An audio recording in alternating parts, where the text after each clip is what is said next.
historique de la vie de notre nation, je voudrais remercier le peuple sénégalais pour le choix porté sur ma personne et au-delà de ma personne sur le projet que je porte et partage avec de nombreux compatriotes. Je salue la posture des autres candidats qui, sans exception, ont honoré une tradition bien sénégalaise sans même attendre la proclamation des résultats officiels par les instances habilitées de l'État. Leurs messages de félicitations sont les témoignages éloquents de leur grandeur, de leur humilité, de leur attachement aux valeurs républicaines et aux principes démocratiques. Je salue la posture du président Macky Sall, dont la vigilance et l'engagement ont permis de garantir un scrutin libre, démocratique et transparent, assurant ainsi sont les témoignages éloquents de leur grandeur, de leur humilité, de leur attachement aux valeurs républicaines et aux principes démocratiques. Je salue la posture du président Macky Sall, dont la vigilance et l'engagement ont permis de garantir un scrutin démocratique. Je salue la posture du président Macky Sall, dont la vigilance et l'engagement ont permis de garantir un scrutin libre, démocratique et transparent, assurant ainsi un résultat reconnu par tous les protagonistes. Tout en regrettant les peines et les souffrances vécues ces dernières années, les vies brisées ainsi que celles qui ont été perdues, je voudrais reconnaître et saluer l'attachement de notre peuple à la démocratie, à la justice et à l'égalité. Je remercie et félicite aussi tous les leaders de partis politiques, associations, mouvements citoyens et personnalités indépendantes qui ont cru en notre projet et rejoint ou soutenu la coalition Diomaye Président. Je m'associe aux autres candidats. M'associant aux autres candidats, je voudrais féliciter les services de l'État qui ont assuré l'organisation matérielle de l'élection. Les observateurs internationaux que j'associe également à mes remerciements témoigneront sans doute de la régularité du scrutin. En m'élisant président de la République, le peuple sénégalais a fait le choix de la rupture pour donner corps à l'immense espoir suscité par notre projet de société, que notre projet de société a suscité et donner corps à ses aspirations. Je m'engage à gouverner avec humilité, dans la transparence, à combattre la corruption dans toutes les échelles, à toutes les échelles. Je m'engage à me consacrer pleinement à la refondation de nos institutions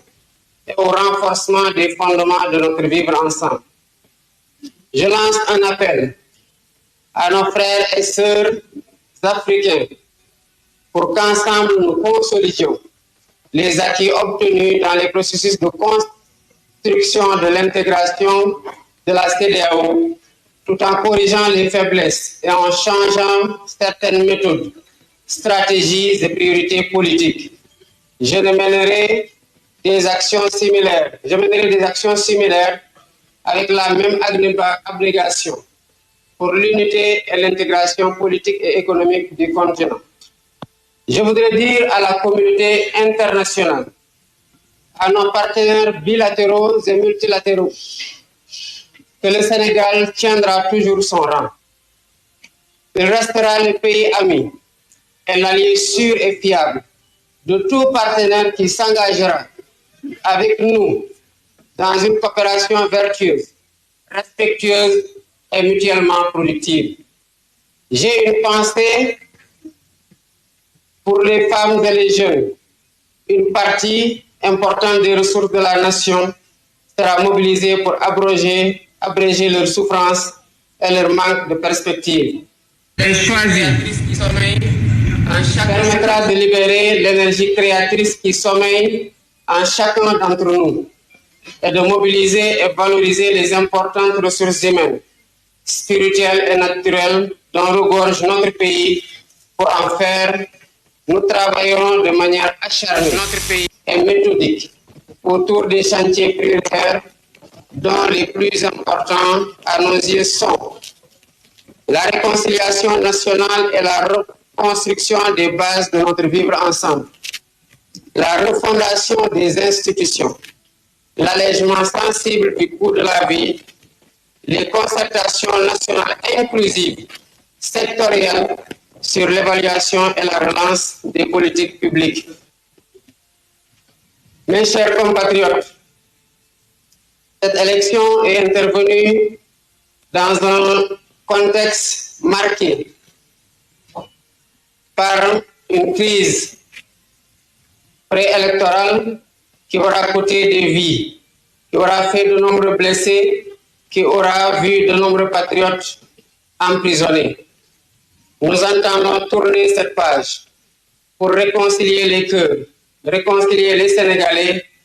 et nous mettre inlassablement au travail qui devra marquer et réaliser l'espoir qui a été suscité par mon élection et le projet dont je suis le porteur. Mbokki Sénégal gannaaw bi ñu sant Yàlla lii xew ci élection présidentielle 2024 bii élection boo xam ne ndamal peuple sénégalais la wone ndax askanu Sénégal mi dafa xeex pour que élection am dem ci jàmm wote ji tànn ab président ci jàmm ñu sant Yàlla nag ci bu ñu mayee ñu doon ñoo xamante ne ñoom lañ tànn doon ñoo xamante ne fekkee nañu li xew fekkee nañu tamit fu ñu utee pexe te jàpp nañu ne taxaw nañu ci tànneef boo xamante ne dina ubbi yeneen yoon yaakaar pour askanu Sénégal yëpp di rafetlu candidat yi nga xamante ne bokkoon nañ ci élection bi te Yàlla dogal ne gañewuñu waaye ñoom ñëpp kenn desul am même taxawaay bi maanaam ñi wooma ñi bind ma message ñi wax ko publiquement pour jaajëfal sa njiit fan yi ñu weesu taxawaayam moo waral ñu am élection bi mel ni bi ñu am bi gannaaw bi résultat bi génnee amul kenn koo xamante ne di ngat na résultat bu ñu am di naqarlu nag ñi nga xamante ne laata ñuy egg ci élection li fi jot a xew tax na mu am ñu ci am ay gaañu am ñoo xamante ne ñàkk nañ ci seen bakkan am ñoo xamante ne ñu bëri dem nañu kaso ñu di leen fàttaliku di leen ñaanal di leen masaw ñoom ak seen njaboot te di leen dig ne yu mel noonu Sénégal incha allah dootu fi amati di wax na rek askanu Sénégal ak lu ñu mën di wax mën nañ ko seedal ne ñu fonk seen bopp la ñu xam fu ñu bëgg a jëm la ñu bëgg ay njiit yu baax lañu te ñu bañ mooteel la ak injustice may félicité jaajëfal di ndokkeel ñi nga xamante ne ay leaderu parti politique lañu wala ay leaderu association wala ay leaderu mouvement citoyen wala sax ñu doon ay kilifa yoo xamante ne féetewuñu fenn waaye jàppale nañu wala ñu woote pour ñu jàppale ñu woteel candidat Bassirou Diomaye Faye ba ñu am ndam la ñu am di bokk tamit ak yeneen candidat yi nga xamante ne nangu nañu résultat bi di ndokkeel kuréelu nguuru Sénégal yépp nga xamante ne ñoo am taxawaay gi war pour ñu am élection bu tax biñ ca génnee résultat biñ ci am kenn diingatul ne résultat bu ñu nangu la ndax élection bi jaar na yoon ñu di leen di jaajëfal bu baax a baax ñu gëm la nag ñi nga xamante ne jóge woon nañ bitim réew wala ñu nekk sax ay doomu réew mi doon saytu élection bi pour xool ba xam ndax jaar na yoon dinañ taxawee même seede gi nga xamante ne moom laa doon def nii bu ma Sénégal yi falee nag ma doon seen président tànn nañu doxalin goo xamante ne wuute nag li fi nekkoon ndax xëy na bu ñu bëggoon li fi nekkoon dañuy falaat rek ñi nga xamante ne ñoo bëggoon a wéyal li fi nekkoon muy donc tànneefu rupture pour wane pour yaakaar gi nga xamante ne suñu candidature jur na ko suñu élection suñu projet de société bi nga xamante ne leader yi ñu àndal yëpp jàpp nañ ci jur nañu ko ñu mën ko fësal te fas yéene ko doxal nag ak dal ak yoonal ak jub ak jubal ak jubanti waaye tamit ak jox cër gu mat askanu Sénégal yëpp ndax gannaaw ñoom lii mënul woon am tànneef gi seeni tànneef la jëmukaay bi ñoom ñoo koy wane te bu soobee yàlla dinañ ci ànd ak doomu Sénégal yëpp loolu nag mënta am tànk taxawuñu ci xeex guerre ba pare jël lépp loo xamante ne mën nañ ko ci suñu kattan suñu xam-xam ànd teg Sénégal yi bëgg a bokk ñun ñëpp ak liggéey bi pour tabaxaat Sénégal goo xam ne kuréel li ngeen ko banqaasu réew mi muy institution yi dañu leen di dooleel ba bu ci ne taxawee taxawaay di war di doxal li nga xamante ne moom mooy si cër naa taxaw tamit am pour li nga xamante ne moom la ñu am te mooy suñu alal bu gën a fort muy jàmm ji am Sénégal mbokkoo gi am Sénégal dinañ am taxawaay gu mat sëkk dox ci def ci suñu kéemtalaay kattan ànd ci Sénégalais yëpp pour jubalewaat Sénégalais yi takkawaat xol yi ndax bu ko defee féewaloo bi mën fee dañ ñu mën a jubli ci liggéey bi nga xamante ne moom lañ ñu xaare ndax yàq yónnee nañ ndaw askanu Sénégal yónnee na ndaw waaye yàkkamte na lool ndax sonn nañ lool ci li ñu nekk ma di woo rek suñu mbokku Afrique di leen wax ne li nga xamante ne liggéey nañu ko ci booloo ko mu nekk ci biir CEDEAO wala ci biir yeneen ensemble yu mel ni noonu taxawaay bi ci président yi ma jiite njëkk a ñëw Sénégal taxawaay gu mel noonu wala bu ko raw lañ fas yéene am pour que liy place su Sénégal ci biir Afrique ñu continuer ko téye ba pare gën a avancer Afrique nga place Afrique ci biir àdduna fexe tamit ba africain yi li nga xamante ne bëgg nañ ko ci Afrique mën a am taxawaay boobu mën a am melokaan boobu ñi nga xamante ne Sénégal yàgg naa jëflante ak ñoom ñu di leen woowee les partenaires bilatéraux wala multilatéraux ñu ngi leen di wax ne Sénégal du dañ di doon dëkk bu mu mos a doon maanaam dëkk goo xam ne ab taxaw respecté ay engagement la taxawee dëkk boo xam ne wóor ci jëflante ak moom la taxawee dëkk boo xamante ne fas yéene lëkkaloo bépp dëkk boo xamante ne taxaw nga ci respecté coopération boo xamante ne Sénégal daf ciy gis boppam ñoom di gis seen bopp mu doon coopération jëflante boo xamante ne dañoo respecté ci suñu aada ci suñu cosaan ak ci suñu jëmukaay te tamit doon coopération boo xamante ne ku ci ne da ciy gis boppam lii nga xamante ne mooy lu ñu am te bokk ko muy alalu askan wi lépp lu ci war pour ñu sàmm ko pour ku ci ne foo nekk li ñëpp bokk nga mën ci jot taxawaay boobu dinañ ko am ànd ceeg Sénégal yëpp nga xamante ne ñu ngi biir réew wala ñu ngi bitim réew waaye am na ñoo yéene seen xam-xam ak seen alal ak seen jot ak seen doole ñu dugal ko ci liy doxal Sénégal loolu nag ku ko wax ne am na yu jàmp yoo xamante ne war nañ ko jël en charge maanaam war nañ ko jël liggéey ko ci lu gaaw a gaaw muy boolewaat Sénégalais yi tabaxaat li nga xamante ne ci lañ doon sukkandiku pour que Sénégal doon lu mu doonoon maanaam doon benn réew moo xamante ne benn bopp la te kenn mosu koo mën a xar ñaar te féewaloo gi fi commencé woon juddu ñu fexe ba tabaxaat lépp boolewaat ñëpp pour ñu mën a juboo gi mën a tax ñu jublu ci liggéey bu koy suuxat li nga xamante ne tamit mooy bànqaasu réew mi mooy institution yi gis nañu ne laaj nañu ñu taxawaatal leen gën leen a dëgëral taxawaatal leen ba benn bu ci noot boppam ba benn bu ci ne li ñuy xaar ci nga mën ko doxal bu mu mat sëkk muy refondation institution fi ñu jaar yëpp tamit donte yaakaar juddu na foo jaar neewoon nañu la ne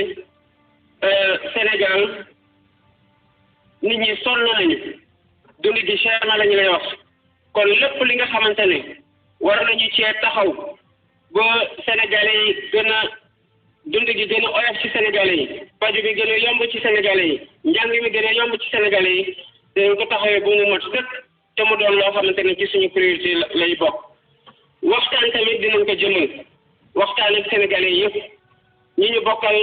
nar a bokkal nguur gi ak ñi bokk ci kuje gi nguur gi di doxal te jox cër gu mat sëkk kuje gi waxtaan ak ñoo xamante tamit bokkuñ ci langue politique waaye sénégalais lañ à part entière am seen kaddu bu ñu war a fësal ci liy doxal réew mi am seen loxo bu ñu ci war a dugal seen xam-xam maanaam li tubaab di wax ay concertation yoo xamante ne secteur yëpp la nar a boole pour ñu tabax jëmukaay goo xamante ne ñun ñëpp fay jublu bàyyi lépp luy xuroo bàyyi lépp luy xiiroo lépp luy ŋaayoo mayante cër te dox jëm ci objectif boobu mooy objectifu relance politique publique yi ak économie. lii moo nekkoon li nga xamante ne gannaaw bi ma jaajëfalee ñëpp ñi nga xamante ne liggéey nañu liggéey bu mucc ayib pour élection bii ñu am ko taxawaat tamit ci point bi nga xamante ne moom laa bëggoon mujjee pour nit ñi jàpp ko bu baax tamit mooy biir coalition Diomaye président ay doomu Sénégal ñoo ci nekk ñi nekk ci beneen boor bi tamit di kuje gi ay doomu Sénégal ñoo ci nekk ku ci nekk jàpp nañ ci yaqin ne liy defar Sénégal moo la tax nga taxaw loolu dinañ ci ànd ak ñëpp waxtaan ceeg ñëpp di dalal xelu ñëpp ne lii nga xamante ne ñu ngi koy doxal naa ci ànd ak ñëpp ñu bokk ci kuje gi ñu bokk ci parti politique bi ñu bokkul ak parti politique bi pour ñu waxtaanee li nga xamante ne ñun ñoo ko moom ñoo ko bokk te mënuñu ko séddoo muy Sénégal di jaajëfal nag ñi ñu àndaloon ci élection bi muy ñi yore woon les leaders nu mu ko waxee sànq parti politique yëpp ñu bokk ci coalition Diomaye président di jaajëfal tamit ñi nga xamante ne ñu ngi àndoon ak ñun yore suñu kaaraange muy sécurité bi di jaajëfal tamit ñi nga xamante ne ñu ngi àndoon ak ñun yore communication bi wala ñu yore organisation bi bu ñu def ko campagne bu mucc ayib bu fekk fu ñu dem fekk fa ay Sénégal ñu teer suñuy waxtu bu ne ñu di leen jaajëfal ñoom ñëpp fu ñu egg fu ñu eggul te di réserver nag une mention particulière à un homme je pense que j'ai pas besoin de le citer pour ngeen remarquer.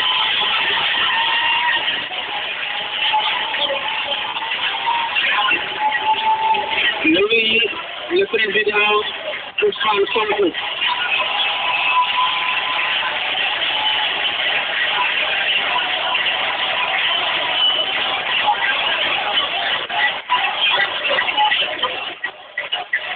mention particulière boobu ma koy defal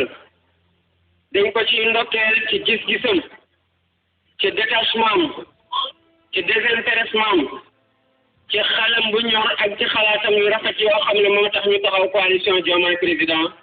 moo tax projet bi am candidat ba Sénégalais yi amoon yéene jëmmal projet boobu ba xool promesse yi ci nekk yaakaar bu mu jur naka lañ ko fas yéene doxalee bu nekkoon kenn koo xamante ne rek day wax ne man kese bu dul man du doon kenn ci gannaaw kon loolu du mën a am waaye yemul ci loolu parce que dafa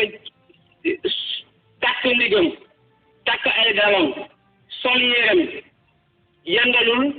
fanaanalul guddeeg bëccëg suba ak ngoon soit ñu ànd soit mu jël axe ma jël beneen axe muy battre campagne matin au soir 6 heures du matin ñu koy gis muy battre campagne 2 heures du matin ci bëccëgu ndar kam ci suba teel donc jaar na fu ne def na lu ne te lu ci nit ñi gis rek ci lu fës nañ xam ne lu ñu gis mu def ko ci lu fësul moo ëppi solo ci la waral résultat bii tey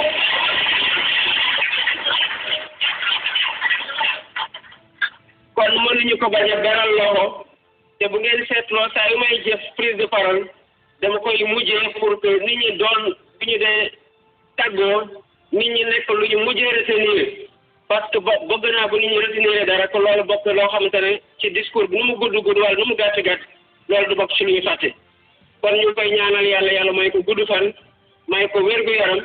ba yéene gi nga xamante ne ak ñi ñu ci àndal yëpp ci liggéey bi am na ko ci mën ko doxal ci Sénégal mu Sénégal gu naataange Sénégal gu ñu may cër bàyyee ko xel gën ko fonk ci àdduna ak ñu dénk ko teg ko tamit ci loxo yoo xamante ne ay loxo yu wóor la combat yi nga xamante ne daan nañ ko xeex bu doon combat yoo xamante ne combat suñu génération la mais du doon combat prochaine génération bi parce qu'il nous faut avancer résolument vers le progrès économique social et culturel lii moo nekkoon li ma leen ko dégg ci kanam ñu leen di sant bu baax di leen gërëm salaamaaleykum wa rahmatulah. muy noonu kon kàddu yi nga xam ci. waaw kon muy noonu kàddu yi nga xamante ne njiitu réew mi son excellence monsieur Bassirou Diomaye Diakhar Faye kàddu yum yëkkati bi moo nekk kàddoom bu njëkk ginnaaw buñ ko te falu boppu réew mi di Sénégal kon kàddu bàyyi noonu voilà mu ngi am information bu wàcc léegi nii ci page Facebook bu président Ousmane Sonko ne Bassirou Diomaye Diakhar Faye dafa démissionné fépp foo xamante ne Pastef laale na ci kon Bassirou Diomaye Faye nekkatul benn parti politique waaw kon Bassirou Diomaye Faye a démissionné kon lépp loo xamante ne takk na wala laale na ci parti Pastef wala Diomaye président Bassirou Diomaye Faye démissionné na kon Bassirou Diomaye Faye daanaka luñ wax ñu ngi koy commencé jëfee te dama guñ fenn nag ñu ngi koy commencé jëfee kon ñu ngi ñaan yàlla na yàlla may jàmm wasalaamaaleykum wa rahmatulah wa barakaatu. waaw di la ñaan bu fekkee yaa ngi door seetaan vidéo bi ñu ngi lay ñaan nga abonné boo paree like partager mu mën a jëriñ sa morom mi jërëjëf.